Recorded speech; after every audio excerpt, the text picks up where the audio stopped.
Video of Rajasthani सिनेमारा विमोचन में पधार्या मोत्यासु मूंगा मेहमाना एर मीडिया रे भाईलारो एवढे स्वागत अभिनंदन। मैं चाहतो कि पूरा संबोधन मायड़ भाषा में करूं पण सगळानी सुविधा खातिर आगे री मारी बात हिंदी भाषा में करूँगा।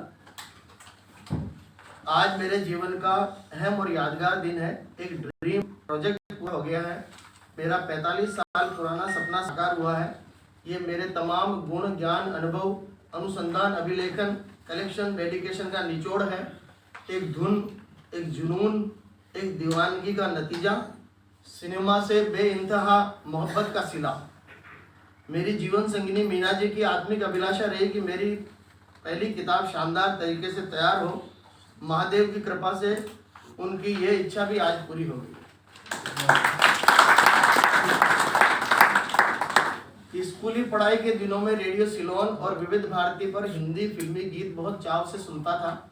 हर गीत के साथ गायक, गीतकार और संगीतकार के नाम सुनकर बहुत अच्छा लगता था। 1977 में अजमेर में कॉलेज की पढ़ाई के दौरान पहली बार राजस्थानी फिल्म बाबा रामदेव देखने का अवसर मिला। इस फिल्म में पंडित भरत व्यास के लिखे गीत, पंडित शिवराम का संगीत सुनकर मैं राजस्थानी फिल्मों का दीवाना हो गया।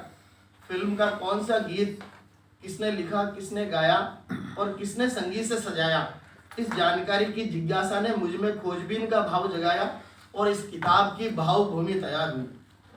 उन्हीं दिनों मैंने तय कर लिया कि अब तक जितनी राजस्थानी फिल्में बनी हैं उन पर ऐसी किताब बनाऊंगा जिसमें हर फिल्म और उसके गीतों से जुड़ी जानकारी मिल सकेगी।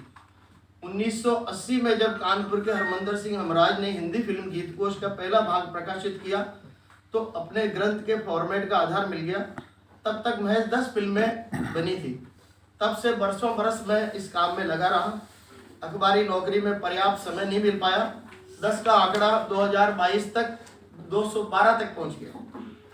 मायड़ भाषा में फिल्म बनाने वालों, काम करने वालों और राजस्थानी सिनेमा से जुड़े ज़्यादातर लोगों ने मेरी भरपूर मदद की।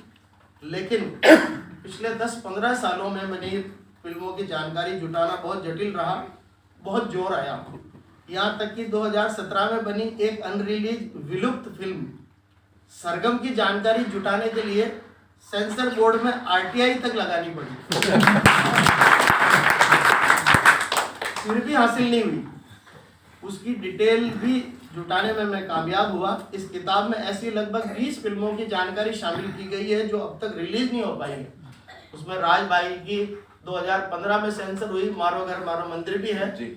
उसकी जानकारी भी मैंने बहुत आग्रह करके इनसे ली। मुझे बहुत अफसोस हो रहा था कि कुछ फिल्मों की जानकारी छूट जाएगी तो मुझे लगेगा कि यार मेरा काम, मेरी साधना या मेरा जो है अनुष्ठान अधूरा रह गया। इन्होंने वो पूरी की।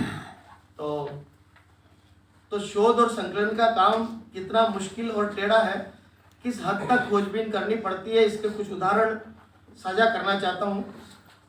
1980 में मैंने पत्रकारिता शुरू की। तब तक यही माना जाता था कि बाबा सारी लाडली पहली राजस्थानी फिल्म है। 1962 में राजस्थान पत्रिका में छपा ये विज्ञापन देखिए।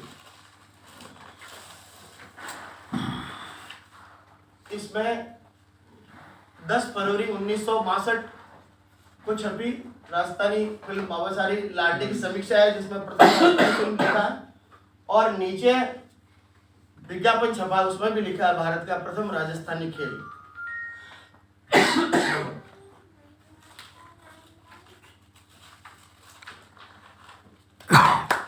इस 1983 में राष्ट्रदूत साप्ताहिक के लिए लिखी कवर स्टोरी में मैंने सार्वजनिक रूप से बताया था कि पहली राजस्थानी फिल्म बाबा सारी लाडली नहीं, इससे 20 साल पहले बनी 1942 में बनी नजराना है। राजस्थानी सिनेमा के जनक जीपी कपूर के बारे में कोई नहीं जानता था। इस किताब में उनका एक्सक्लूसिव फोटो शामिल किया गया है पहली बार।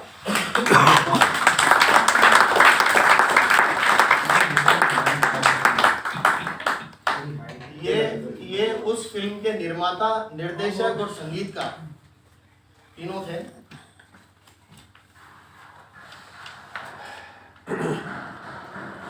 विख्यात सिने इतिहासकार फिरोज रंगूनवाला की 1979 में आई coffee table book a pictorial history of Indian cinema में नजराना को पहली राजस्थानी फिल्म तो बताया है, लेकिन फोटो जो है नजराना हिंदी और राजस्थानी दोनों में बनी थी। ये उस किताब का मैं कवर शेयर कर रहा हूँ। ये जो पेज 93 पेज है, इसमें ये तो लिखा है कि नजराना पहली फिल्म थी 1942 में बनी, लेकिन ये जो फोटो लगाया है जो हिंदी वर्जन का है, इसमें जो हीरोइन है अनुराधा वो हिंदी वाले की है। ये मुझे बाद में महिपाल जी ने बनाया, महिपाल जी ने मुझे बताया कि ये हिंदी वाले का है, नजराना का नहीं है। मैंने भी ये गलती दोहराई थी, उसके बाद से मैंने इसको सही उपयोग में नहीं लिया। तो एक मतलब रिसर्च और क्रॉस चेक करना कितना जरूरी है, ये मैंने आपके समक्ष ये बात रखी। कितने ही फिल्मों के फोटोज, बुकलेट, कवर और पोस्टर डिजाइन इस किताब में पहली बार नजर आएंगे। इस किताब में ऐसी जानकारियां जुटाई गई है जो किसी फिल्म, रिकॉर्ड, कैसेट, सीडी या बुकलेट में नहीं है। कई कैसेटें निकली है, उसमें गायकों के नाम नहीं है। कुछ में गीतकार 3-4 है तो ये नहीं लिखा है कि कौन सा गीत किसने लिखा। कुछ के संगीतकार 1 से ज्यादा है, ये नहीं लिखा है कि कौन सा संगीत, किस गीत का संगीत किसने दिया। तो ऐसी बहुत सी जानकारियां मैंने उन निर्माताओं से, निर्देशकों से, संगीतकारों से, गीतकारों से बातचीत करके और ये बिल्कुल ऑथेंटिक क्रॉस चेक करके, एक नहीं 2-2, 3-3 लोगों से क्रॉस चेक करके इसमें मैंने दी है।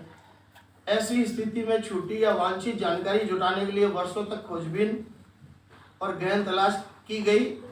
आलम यह था कि जिन फिल्मों की प्रचार पुस्तिका यानी बुकलेट नहीं छपी, उनके लिए सिनेमाघरों के प्रोजेक्शन केबिन में जाकर फिल्म की रील के पैकेज टाइटल को बारीकी से देखकर, उस वक्त था नेट था, तो उस पैनी नजर से देखकर बार बार उसको परफेक्ट और प्रामाणिक जानकारी नोट की गई। सहज अनुमान लगाया जा सकता है कि एक एक फिल्म की सामग्री और छोटी छोटी जानकारी जुटाने के लिए कितनी इच्छा शक्ति, लगन, समयावधि, ऊर्जा, मेहनत और धैर्य का निवेश करना पड़ा होगा। नृत्य संगीत के ही 3 अंगों में से एक है, लेकिन अब तक प्रकाशित फिल्म गीत कोशों और संदर्भ ग्रंथों में न तो नृत्य निर्देशन को महत्व दिया है, न ही नृत्य निर्देशक के योगदान को शामिल किया गया है। राजस्थानी फिल्म गीत कोश में पहली बार डांस डायरेक्टर या कोरियोग्राफर को श्रेय दिया है, उनकी भागीदारी को दर्ज किया गया। इस ग्रंथ में 233 फिल्मों के 1588 म्यूजिक ट्रैक्स को शामिल किया गया है, जिसमें दोहे, श्लोक, यहाँ तक कि आलाप को भी शामिल है। 3 आंशिक राजस्थानी फिल्में हैं, राजस्थानी की उपभाषा में बनी 6 फिल्में हैं। ऐसी 11 फिल्में जिनके म्यूजिक तो रिलीज हुए, म्यूजिक एल्बम तो, लेकिन फिल्में अधूरी रह गई क्योंकि किताब ये राजस्थानी फिल्म गीत कोश है, तो हमने उन 11 फिल्मों की भी जानकारी दी है। तो और इसके साथ ही इस किताब को परिपूर्ण और परफेक्ट बनाने का प्रयास किया है। 7 संदर्भ सूचियों से आप तत्काल जान सकते हैं कि किस निर्माता, निर्देशक, संगीतकार, गीतकार, पार्श्व गायक, पार्श्व गायिका और नृत्य निर्देशक ने कितनी और किन किन फिल्मों में योगदान दिया है। हाल के दौर में ऐसा नजर आ रहा है कि कुछ फिल्मकारों ने राजस्थानी फिल्में तो बनाई हैं, लेकिन सेंसर नहीं करवाई। अभी नानेरा बहुत अच्छी फिल्म बनी, सुभागी फिल्म बनी है, लेकिन सेंसर नहीं कराने के अभाव में उन फिल्मों को चाहते हुए भी मुझे छोड़ देना पड़ा। बहरहाल बातें बहुत है और वक्त कम। पब्लिसिटी, प्रमोशन और मार्केटिंग के दौर में बगैर विज्ञापन तथा प्रायोजक के कोई उपक्रम करना सहज नहीं है। ऐसे में सीमित संसाधन के साथ इस ग्रंथ का प्रकाशन बहुत सीमित संख्या में किया गया है। इस विश्वास के साथ कि रुचिवान पाठक ग्रंथ के प्रचार प्रसार में भागीदार बनेंगे, मैं ये भरोसा दिलाना चाहता हूँ कि यदि फिल्म बनाने वालों का सहयोग मिलेगा तो साल दर साल नई फिल्मों की जानकारी जोड़कर इस ग्रंथ के अपडेट संस्करण निकलते रहेंगे। श्री गणेश मायड़ भाषा शू करो, अब इति श्री भी मायड़ भाषा में मारी आ किताब मायड़ भाषा में साफ सुथरी फिल्म बनवाणिया साहसी फिल्मकारा ने वाने चरणा में धरूं, वाने समर्पित करूं। हमारी अरज माथे अटे पधारिया परम आदर जोग मोहन कविया साहब, नृत्य गुरु प्रवीण कुमार जी, बड़ा भाई जड़ा आगेवान केसी वालू जी, सबसु बेसी मदद करणिया नंदू जी जालानी, अनुज सम्राट अशोक चौधरी जी, तो काळजेरी कोर्स घणो घणो आभार प्रकट करूं। विमोचन रो कोई फॉर्मल समारोह करने रो मारो कोई इरादो नहीं हो, पर मालू जी और हेमजीत 3 पहल सु यो आयोजन हो चुके हैं। खास आभार मानू भाई नवल किशोर शर्मारो एवढे शू आभार जो जिका इन आयोजन और मीडिया रो समन्वय रो सगळो भार उठाए मैंने चिंता मुक्त कर दियो। आयोजन में सहभागिता खातिर डॉक्टर राधाकृष्णन राज्य केंद्रीय पुस्तकालय रा अधिकारियां और प्रबंधन रो घणो आभार। इन समारोह रा सरस संचालन करणिया अनुराग भारद्वाज रो मोकलो आभार। और इन समारोह री शोभा बढ़ावण और मारा माते ने बरसावण आया आप सगळा रो घणे मानसू आभार। जय राजस्थान जय भारत।